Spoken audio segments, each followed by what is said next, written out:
Të nderuar teleshikues të FX Media TV, do të jemi së bashku në këtë edicion informativ për të ndjekur zhvillimet e fundit.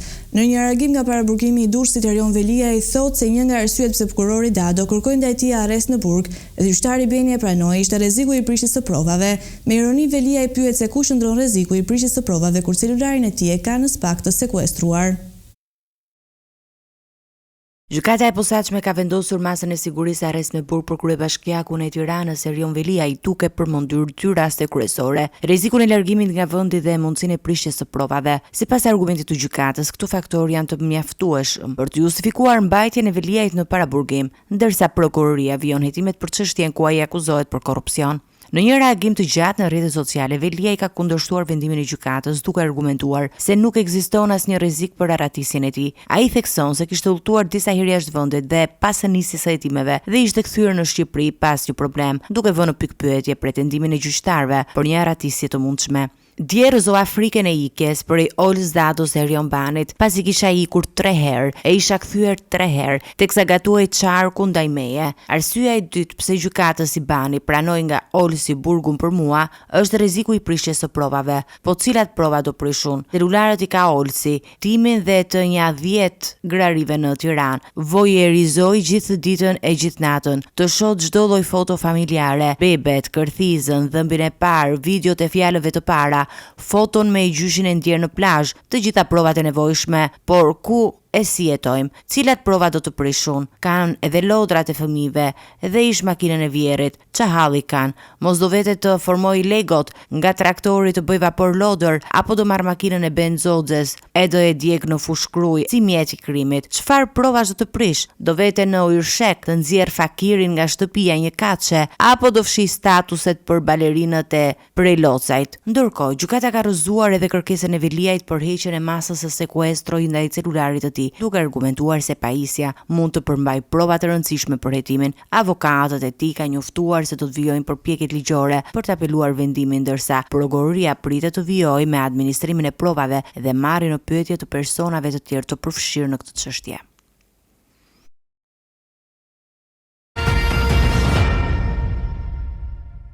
Kryeministri Edi Rama vijon me rubrikën Sy më sy. Ditën e sotme ai është përgjigjur komenteve nga Berlini pasi ndodhet për panaririn e turizmit. Në një lidhje live në Facebook, kryeministri u shpreh se vota e shqiptarëve më 11 maj do të jetë vendimtare për të qenë pjesë e Bashkimit Evropian në vitin 2030 ose për t'u kthyer pas me kënetën.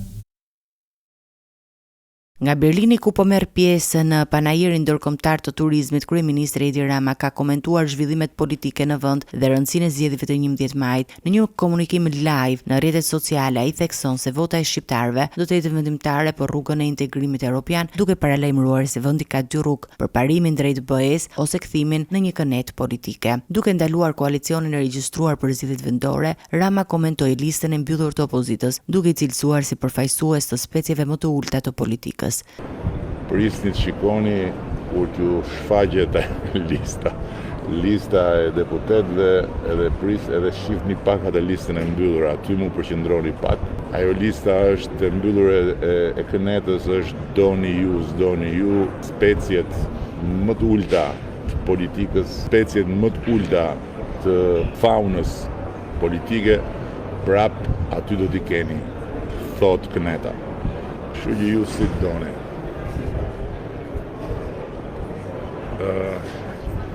Rama ju përgjigjet dhe pyetjeve për marrëdhëniet e tij me administratën e re amerikane, duke shprehur se nuk ka asnjë pengesë për një vizitë të tij në SBA. Natyre, aty e kaloni oqeanin, unë me oqeanin nuk kam pas probleme i dashur, po ti që nge zgjuar në kënet sot, pas ke fjetur në kënet dhe zgjuar në kënet, unë me oqeanin nuk kam pas probleme dhe ti është sigur që e kaloj oqeanin sa herë të dua, edhe mos u çudit fare kur ta shikosh jo do ta kaloj, po flas më shumë, po ja lëm kohë se dua të bëj një surprizë të këndshme ty edhe kënetës bashkë, dakord? Përveç politikës, kryeministri ndau dhe lajmet pozitive për turizmin, duke deklaruar se Shqipëria pret të mirëpresë mbi 12 milion turistë këtë vit, një shifër rekord që do të ndikojë ndjeshëm në ekonominë e vendit.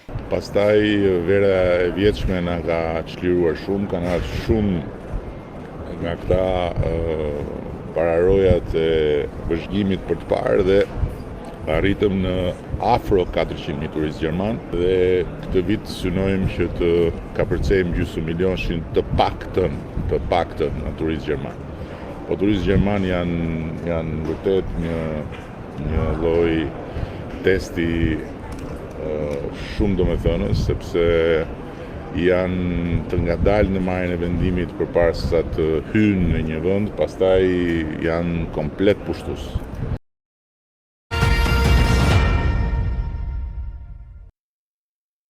Partia Demokratike dhe 25 parti të tjera opozitare kanë firmosur marrëveshjen e koalicionit opozitar. Kërkesa për regjistrimin e koalicionit është dorëzuar në KQZ pak minuta para mesnatës.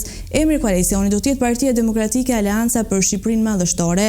Partia Demokratike ka finalizuar negociatet me aleatët e saj, duke dorëzuar zyrtarisht në Komisionin Qendror të Zgjedhjeve emrin e koalicionit që do të garojë në zgjedhjet e 11 majit. Ky grupim politik do të prezantohet në siglën Partia Demokratike Aleanca për Shqipërinë Madhështore. Partia Demokratike ka finalizuar negociatat me aleatët e saj duke dorëzuar zyrtarisht në Komisionin Qendror të Zgjedhjeve emrin e koalicionit që do të garojë në zgjedhjet e 11 majit. Ky grup politik do të prezantohet në siglën Partia Demokratike Aleanca për Shqipërinë Madhështore, një bashkim forcash mes Partisë Demokratike së Sali Berishës, Partisë së Lirisë Ilir Metës dhe 24 partive të tjera. Sipas marrëveshjes së arritur mes aleatëve, në listën e mbyllur të kandidatëve janë garantuar 8 grupe të sigurta për aleatët e Partisë Demokratike. Konkretisht, Partia e Lirisë do të ketë 4 vende të sigurta, ndërsa përfaqësues të tjerë të opozitës si Fatmir Mediu, Shpëtim Indrizi, Vanqel Dule dhe Agron Duka do të përfshihen gjithashtu në listën e garantuar të koalicionit. Burimet nga negociatat tregojnë se Partia e Lirisë do të ketë 2 vende të sigurta në qarkun e Tiranës, njëri prej të cilëve pritet të takojë Ilir Metës, ndërsa kandidatët e tjerë mund të vendosen në qarqet e Fierit dhe Elbasanit. Pjesa tjetër e aleatëve do të garojnë në listat e hapura në të gjitha 12 qarqet e vendit. Përveç këtij koalicioni të drejtuar nga Partia Demokratike në KQZ janë regjistruar edhe 2 blloqe të tjera opozitare, Bashkimi i LZHK-s së Dashamir Shehit dhe grupimin Djathtas 1912 Enkeli Dalibej, si dhe koalicioni mes Enis Mathurje dhe Shqipëria Bëhet. Ndërkohë, Partia Socialiste ka vendosur të garojë vetëm në këtë zgjedhje.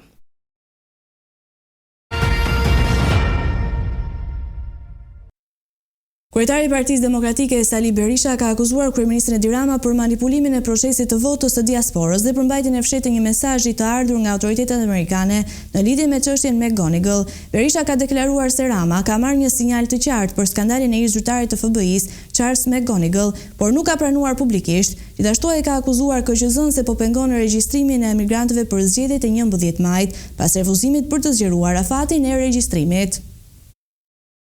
Ish kryeministri Sali Berisha ka vijuar sulme ndaj kryeministrit Edi Rama duke akuzuar për manipulim të procesit të votës së emigrantëve dhe për mbajtjen e fshehtë të një mesazhi nga SBA-ja lidhur me çështjet e McGonigal. Në një deklaratë për mediat, Berisha pretendoi se Rama ka marrë një sinjal të qartë nga autoritetet amerikane për skandalin e ish zyrtarit të FBI-s Charles McGonigal, por nuk e ka pranuar publikisht. Mori atë që deshi ai. Po mesazhi im ishte tjetër. Kur I thash atë ka ardhur një mesazh, nuk kisha parasysh vizën, kisha parasysh Charles McGonigalin. Nuk tha jo. Çka do të thotë që atë një hosten e ka marrë atë, sepse ai shkallmim publik I tij nuk ka shkak tjetër. Sigurisht Në një tjetër akuzë të drejtë për drejtë, ish kryeministri cilësoi qeverinë dhe Komisionin Qendror të Zgjedhjeve si instrument të Ramës për të kufizuar pjesëmarrjen e migrantëve të votimit në 11 maj. Sipas tij, KQZ-ja me urdhër të kryeministrit refuzoi të zgjasë afatin për regjistrimin e votuesve nga diaspora, duke penguar mijëra shqiptar jashtë vendit të ushtrojnë të drejtën e tyre të votës. Refuzimi kategorik I Edi Ramës dhe përfaqësuesit të tij Damian Gjiknuri dëshmon frikën dhe tmerrin që I ka kapur ata dhe partinë e tyre të krimit nga vota e lirë e shqiptarëve jashtë vendi.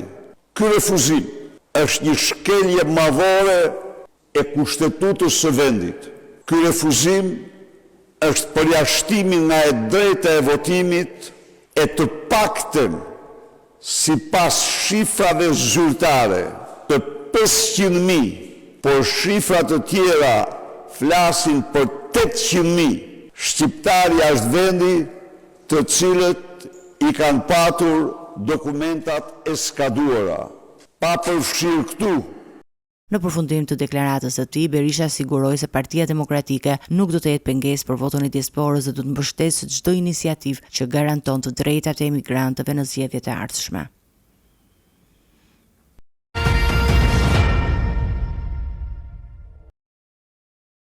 Seanca gjyqësore për ish-ministrin e Mbrojtjes Fatmir Mediu është shtyrë për në datën 18 mars 2025 për shkak të kërkesës së prokurorëve Arben Kraja dhe Klodian Brau, të cilët ishin të angazhuar në procese të tjera gjyqësore. Gjatë seancës së sotme, Mediu dhe avokatët e tij paraqitën një material të përgatitur me kujdes për 147 faqesh, në të cilën kundërshtuan gjetjen e ekspertëve ushtarak lidhur me masat që duhet të ishin marrë për demontimin e municionit të mbetura në Gërdec pas shpërthimit tragjik të vitit 2008. Mediu ka kërkuar rishikimin e të gjithë procesit dhe ka se ekspertët ushtarak nuk e kanë vlerësuar siç duhet situatën në atë periudhë. Ky proces ka ardhur pas 12 vitesh nga tragjedia e Gërdecit, e cila ndodhi në mars të vitit 2008, ku humbën jetën 26 persona dhe qindra të tjerë mbetën plagosur. Çështja u rihap pas kërkesës së familjes së një prej viktimave të tragjedisë, e cila kërkoi drejtësi dhe përgjegjësi për shkakun e shpërthimit dhe për menaxhimin e pasojave.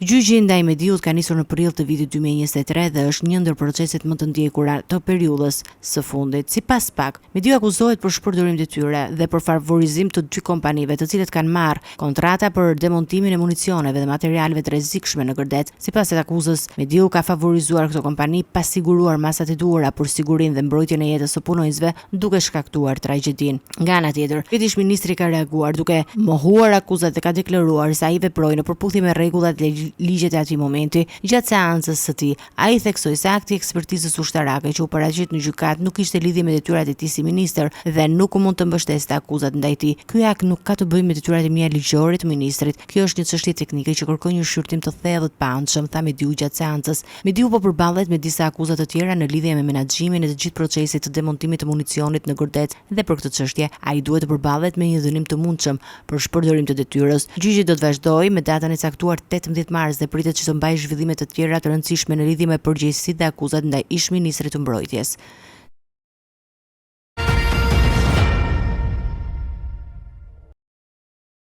Pas përhapjes së spekulimeve dhe debatit në lidhje me përfshirjen e anëtarëve të gjykatës kushtetuese në përgjime nga prokuroria e posaçme, kjo e fundit ka reaguar përmes një njoftimi të publikuar në media, duke sqaruar se çdo vendimarrje e saj është e bazuar në parimet e transparencës, kolegjialitetit dhe pavarësisë. Në reagimin e saj, gjykata theksoi se ka marrë në konsiderat ndikimin që ka aktiviteti dhe autoriteti i saj mbi aktorët politik, media dhe opinioni publik, por ka garantuar që nuk do të lejojë ndërhyrje të jashtme. Kushtetuesja nënvizoi se ka ndjekur me shqetësim përpjekjet për të përfshirë atë në debatet të cilat synojnë të paragjykojnë vendimarrjen e caktuar dhe të minojnë pavarësinë e saj.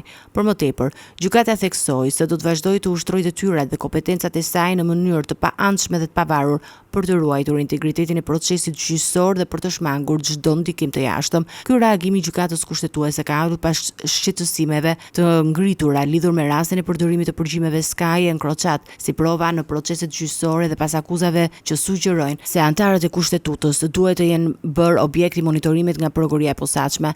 Gjykata ka theksuar se veprimet e saj mbeten të drejtuara nga ligji dhe parimet e drejtësisë dhe se ajo do të vazhdojë të marrë vendime të paanshme pa u ndikuar nga faktorë të tjerë.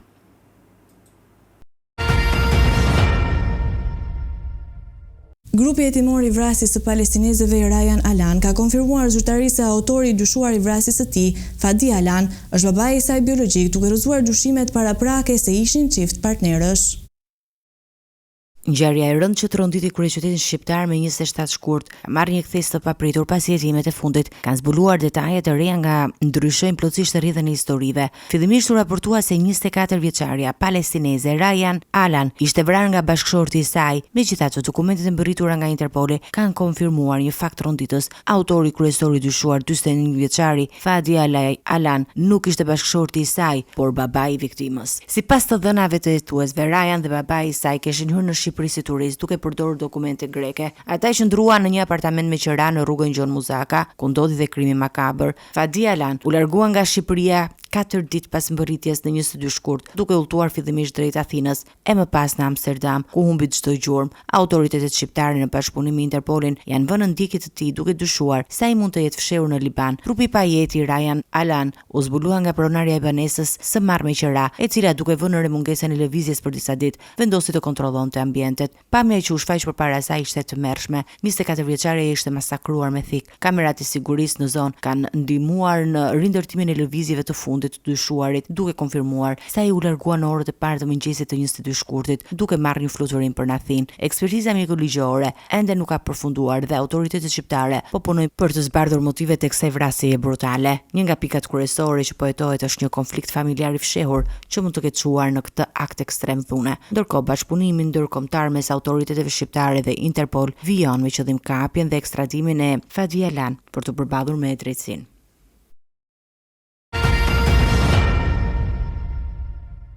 Kryeministri i Kosovës Albin Kurti nuk është paraqitur në prokurorinë speciale as këtë të martë, duke injoruar vendimin e gjykatës themelore të Prishtinës për të dëshmuar lidhur me hetimet mbi tenderet sekret të rezervave shtetërore. Në vend të kësaj ka udhëtuar drejt Gjilanit, ku mori pjesë në nisjen e ndërtimit të një qerdeje. Kjo nuk është hera e parë që Kurti refuzon një thirrje nga prokuroria. Javën e kaluar ai deklaroi përmes zyrës së shtypit se ishte i gatshëm të dëshmonte, por kërkoi që dëshmia të merrej në ambientet e kryeministrisë. Ligji në Kosovë parashikon fillimisht gjobitjen me 250 euro për mosparaqitje dhe në rast të përsëritur të refuzimit mundësitë e shoqërimit në forcë apo edhe paraburgimit deri në 30 ditë. Ministrat e qeverisë që udhëhequn i kanë dorëzuar 247 kërkesa për hetime ose kallëzime penale. Asnjëra prej tyre nuk ka prodhu hetim me akta. Pra, çka prioritizon prokuroria flet për prokurorinë e jo për krimin e korrupsionit, sepse ai është dashur të luftohet prej tyre.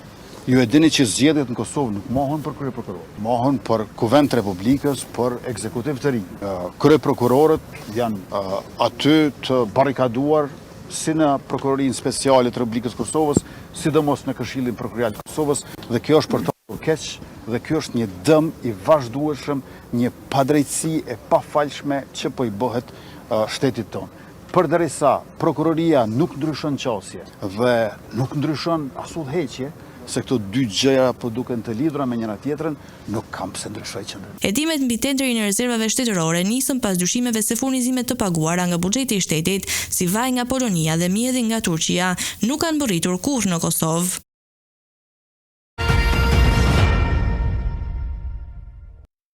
Kuvendi i Serbisë është përfshirë nga tymi dhe flaka në seancën e sotme. Situata ka përshkallëzuar deri në dhunë fizike si pasojë e refuzimit të kërkesave të opozitës për futjen e 2 pikave në rendin e ditës. 3 deputet janë plagosur, njëra prej të cilave në gjendje të rëndë. Seanca parlamentare në Serbi u shndrua në kaos të martën, pasi deputetët e opozitës kundërshtuan rendin e ditës dhe përdorën mjete piroteknike për të shprehur pakënaqësinë e tyre. Tymi i kuqe i zi mbuloi sallën e kuvendit, ndërsa ligjvënësit opozitar u përplasën me rojet e sigurisë dhe kërkuan rrëzimin e qeverisë. Tensionet u ndezën sapo shumica e qeverisë e miratoi agjendën e seancës, e cila përfshinte 62 pika, me shtyre dhe ndryshimet në ligjin për arsimin e lartë, një kërkesë kryesore e studentëve që protestojnë prej muajsh. Opozita kërkoi të diskutohej vetëm ky ligj, duke argumentuar se qeveria e dorëhequr nuk duhet të miratojë ligje të rëndësishme.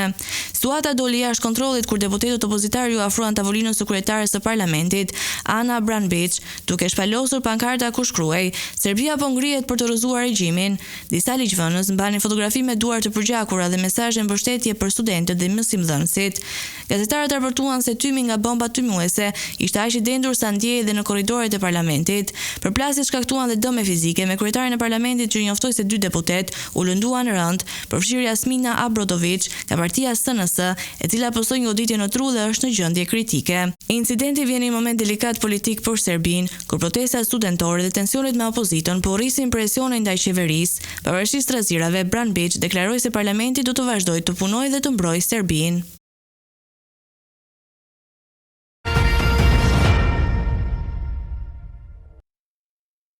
Do të vijmë me lajmet nga bota. Shefja e Komisionit Evropian Ursula von der Leyen po prezanton një plan me 5 pjesë për të mbledhur rreth 800 miliard euro për mbrojtjen e Europës dhe për të ndihmuar në ofrimin e mbështetjes ushtarake të menjëhershme për Ukrainën, pasi presidenti i Shteteve të Bashkuara të Amerikës Donald Trump pezulloi ndihmën ushtarake për Kievin.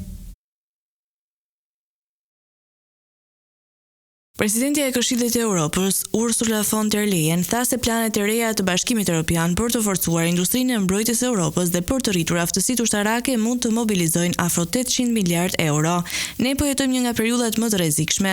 Nuk kam nevojë të përshkruaj natyrën e rëndë të kërcënimeve me të cilat përballemi apo pasojat shkatërruese që do të duhet të durojmë, nëse ato kërcënime do të ndodhin, sepse pyetja nuk është më nëse siguria e Europës kërcënohet realisht apo nëse Europa duhet të mbajë më shumë përgjegjësinë e saj për sigurinë e saj. Pyetja e vërtet para nesh është nëse Europa është e përgatitur të veprojë me aq vendosmëri sa e dikton situata dhe nëse Europa është e gatshme dhe aftë të veprojë me shpejtësi dhe me ambicien që nevojitet, tha Ursula von der Leyen. Von der Leyen ka njoftuar planin që ajo quan riarmartimi i Europës, të cilin ajo do të paraqesë në takimin e udhëheqësve të vendeve të Bashkimit Evropian këtë javë. Plani përfshin 5 pika, të cilat konsistojnë në lirimin e hapësirës fiskale për shpenzimet e mbrojtjes në nivel kombëtar. E dyta ka të bëjë me një mekanizëm të ri për kredit për 150 miliard dollarësh për investime në sektorin e mbrojtjes. Pika tjetër ka të bëjë me përdorimin e buxhetit të Bashkimit Evropian për të kanalizuar burimet në fushën e investimeve të mbrojtjes dhe më pas në mobilizimin e kapitalit privat. Udhëheqësit e Bashkimit Evropian do të zhvillojnë bisedime urgjente të njëjtën për të siguruar mbështetje ushtarake për Kievin dhe për të përgatitur një forcë paqësorë për dislokim të mundshëm në Ukrainë. Europa është përballur me një trysni për të shpenzuar më shumë për sigurinë e saj pas sulmit të Rusisë ndaj Ukrainës 3 vjet më parë dhe nevoja për të vepruar është bërë urgjente, pasi europianët përfshirë Ukrainën janë lënë me një anë në bisedimet midis Washingtonit dhe Moskës. Presidenti i Shteteve të Bashkuara të Amerikës Donald Trump ka urdhëruar ndalimin e ndihmës ushtarake amerikane për Ukrainën, tha një zyrtar i Shtëpisë së Bardhë të hënën në mbrëmje. Vendimi erdhi disa ditë pas përplasjes mes Donald Trump dhe presidentit të Ukrainës Volodymyr Zelensky në Shtëpinë e Bardhë. Presidenti amerikan Donald Trump ka vendosur të ndalojë përkohësisht ndihmën ushtarake për Ukrainën pas një përplasje me presidentin e Ukrainës Volodymyr Zelensky gjatë një takimi në zyrën ovale. Sipas një zyrtari të Shtëpisë së Bardhë, vendimi synon të rishqyrtojë ndihmën në funksion të përpjekjeve për paqe. Administrata Trump e ka bërë të qartë se mbështetja e mëtejshme do të varet nga përkushtimi i Ukrainës ndaj negociatave. Ndërkohë, raportimet e mediave amerikane sugjerojnë se pezullimi mund të zgjasë derisa Trump të marrë garanci të mjaftueshme për angazhimin e Kievit në një zgjidhje paqësore. Ky vendim ka ngritur shqetësime të mëdha pasi ndihma prej 3.85 miliard dollarësh e miratuar nga Kongresi në administratën Biden ende nuk është dispursuar. Ndërsa demokratët e kanë dënuar pezullimin si një veprim të rrezikshëm dhe të pajustifikueshëm, ligjvënësit Ukrainës paralajmërojnë se kjo mund të ndikojë në furnizimet me armë kyçe, sistemet e mbrojtjes ajrore dhe municionet e artillerisë. Nga ana tjetër, Trump ka kritikuar Zelenskyn për refuzimin e një armëpushimi të shpejtë, duke lënë të kuptohet se marrëdhëniet mes dy vendeve po kalojnë një periudhë të vështirë. Sekretari i përgjithshëm i NATO-s, Mark Rutte, pritet të vizitojë Kosovën më 11 mars për herë të parë që kur e mori këtë post. Këtë e ka mësuar Radio Europa e lirë nga burime diplomatike. Një ditë më herët, shefi i NATO-s do ta vizitojë Bosnjën dhe Hercegovinën, ndërkaq gjatë vizitës në Kosovë pritet që Rutte të jetë i shoqëruar edhe nga ambasadorët e veteve anëtare të NATO-s, që janë anëtarë të Këshillit të Atlantikut të Veriut. NATO ende nuk e ka paralajmëruar zyrtarisht një vizitë të tillë. Vetë Rutte kishte paralajmëruar se do të vizitonte Kosovën gjatë muajit mars në një debat që kishte pasur më herët në Bratislavë të Slovakisë. Rutte të hënën ka pasur edhe një bisedë telefonike me presidentin e Serbisë, Aleksandar Vučić. Sekretari i përgjithshëm i NATO-s, Mark Rutte, para disa ditësh kishte thënë se stabiliteti në Kosovë, në Bosnjë dhe Hercegovinë edhe në Serbi është në interes të gjithëve dhe ai nuk sheh arsye të besojë se mund të ketë ndonjë ndryshim dramatik për sa i përket përkushtimit amerikan në NATO. Ai këtë e kishte thënë gjatë qëndrimit në Bratislavë të Slovakisë, kur pyet në një debat nga studentët se a e sheh mundësi për rifillim të konfliktit në Kosovë, pasi ka zëra se politika e re amerikane mund të çojë deri te largimi ushtarak. Më lejoni të jem krejtësisht i qartë, nga krejt ajo çka unë po kuptoj nga sistemi amerikan, është ata janë plotësisht të përkushtuar ndaj NATO-s dhe angazhimeve aktuale, por le të shohim se çfarë do të ndodhë. Ne gjithmonë mund të kemi ndryshime të politikave ose adaptime të vogla që mund të ndodhin. Slovakët, holandezët dhe të tjerët po e bëjnë këtë, por nuk kam arsye arsye të besoj se do të ketë vendime dramatike dhe në përgjithësi në Ballkanin Perëndimor duhet të jemi të sigurt që ne e mbajmë në fokus këtë rajon, sepse stabiliteti në Kosovë, stabiliteti në Bosnjë dhe stabiliteti në Serbi është në interesin e të gjithë ne, ishte përgjigjur ai. Delegacioni NATO, si kryesuar nga sekretari i përgjithshëm Rutte, do të vizitojnë dhe misionin e KFOR-it, i cili udhëhiqet nga NATO-ja.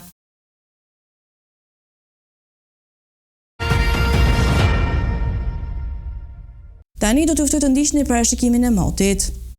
Drejtori shqiptar për datën 5 mars 2025 parashikohet të përshkohet nga një mot i qëndrueshëm. Sipas parashikimeve pritet një ditë me kthjellime dhe orë me diell. Temperatura minimale parashikohet të jetë 0 gradë Celsius, ndërsa ajo maksimale parashikohet të jetë 20 gradë Celsius. Era pritet të fryjë me drejtim nga jugperëndimi me një shpejtësi maksimale, e cila do të variojë nga 1 deri në 7 metër për sekond, çka do të bëjë të krijohen dallgëzime 1 deri në 2 ball. Ndërsa temperaturat minimale dhe maksimale për disa nga qytetet kryesore të Shqipërisë do të jenë si vijojnë.